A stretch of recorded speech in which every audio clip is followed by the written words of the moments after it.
ఈ రోజే డౌన్లోడ్ చేయండి. మీ ఫేవరెట్ షోస్ చూడండి. జైలుకి వెళ్లే ముందు ఒకసారి ఇంటికొచ్చి వెళ్ళండ్రా. వేడివేడిగా బిర్యానీ చేసి పెడతాను. అమ్మా ఆపుదావా? ఏమైంది నాన్న? నువ్వు అసలు తల్లివేనా? మమ్మల్ని అరెస్ట్ చేసి స్టేషన్లో వేస్తే కనీసం చూడటానికైనా వచ్చావా నువ్వు? టీవీలో బాగా చూపిస్తారు కదా అని ఇక్కడే ఉన్నాన్రా. నీ తలకాయ్. అస్మిత వాళ్ళ నాన్న బంగారం. క్షణాల్లో వచ్చి మమ్మల్ని బెయిల్ మీద ఇంటికి తీసుకొచ్చాడు. అలాగా? మరి ఇంకా అక్కడే ఉన్నారే? త్వరగా మన ఇంటికి వచ్చేయండిరా. ఏంటొచ్చేది? అస్మిత అబార్షన్ చేయించుకుంటానంటుంది. అబార్షనా? అదేమైనా హెయిర్ కటింగ్ అనుకుంటుందా? షాప్కి వెళ్ళి కట్ చేయించుకుని రావడానికి? ఇప్పుడు బిడ్డని మోయటం ఇష్టం లేదంటుంది. అదే జరిగితే వెంటనే తన మెడలో తాళి కూడా తెంచేస్తుంది. చేతి దాకా వచ్చిన ఆస్తి నోటికి అందకుండానే పోతుందమ్మా. ఒరే, పొరపాటున కూడా ఆ మాట అనకరా. పైన తదాస్తు దేవతలుంటారు. తదాస్తు అన్నారంటే అంతే సంగతులు. అది జరగడానికి వీల్లేదు. ఏదో ఒకటి చేసి అది అబార్షన్ చేయించుకోకుండా ఆపాలి. ఆ బిడ్డ నేల మీద పడితే కనీసం బిడ్డ కోసమైనా అస్మిత నాతో కలిసి ఉంటుంది. నన్ను భర్తగా ఒప్పుకుంటుంది. అప్పుడు ఈ ఆస్తంతా మనదవుతుంది. ఆస్తి కోసం బిడ్డని కనమంటావా? ఒరేయ్, బుద్ధి తక్కువ వెదవా. అస్మిత కడుపులో పెరుగుతుంది మన వారసత్వం రా. మనకి డబ్బు కాదురా, బిడ్డ ముఖ్యం. ముఖ్యం కాదని ఎవరన్నారండి?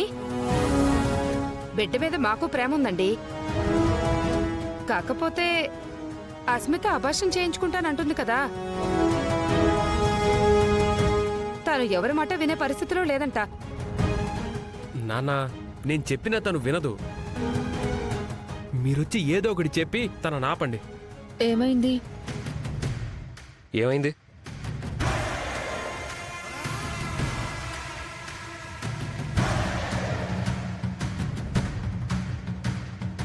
అస్మిత కడుపులో బిడ్డ నాకు వద్దు, అబార్షన్ చేయించుకుంటా అంటుందిరా. ఆడదానికి మాతృత్వం దేవుడిచ్చిన వారం. ఆడజన్మ ఎత్తినందరికీ ఆ అదృష్టం దక్కదు. తనకి తల్లయ్యే అర్హత లేదు. వదిలేయండి. శౌర్య, చూసారా చూసారా వాడు ఎలా మాట్లాడుతున్నాడో?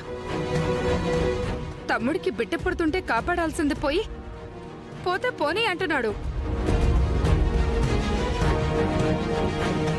అన్నగా వాడు మాట్లాడాల్సిన మాటలు ఇవేనా? అత్తయ్య, శౌర్య సార్ కోపంలో అలా అన్నారు కానీ ఉద్దేశపూర్వకంగా కాదు. మనసులో లేని మాటలు బయటికెలా వస్తాయి? నా చిన్న కొడుక్కి పిల్లలు పుట్టకపోతే ఈ ఆస్తంతా వాడికి అప్పచెప్తామనే కదా. మాకు డబ్బు ఆస్తి అనే ఆలోచనే లేదత్తయ్య. నోరు ముయ్యవే. వాడిని ఎందుకే అలా ఆడిపోసుకుంటావు?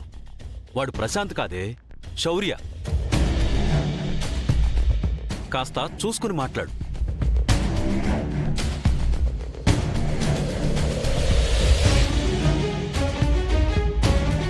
అమ్మా రామా, దాని మాటలేం పట్టించుకోకమ్మా. మంచో చెడో ఇప్పుడు మనం చూడాల్సింది వాళ్ళ బుద్ధుల్ని కాదు, వాళ్ళు కనబోయే బిడ్డని.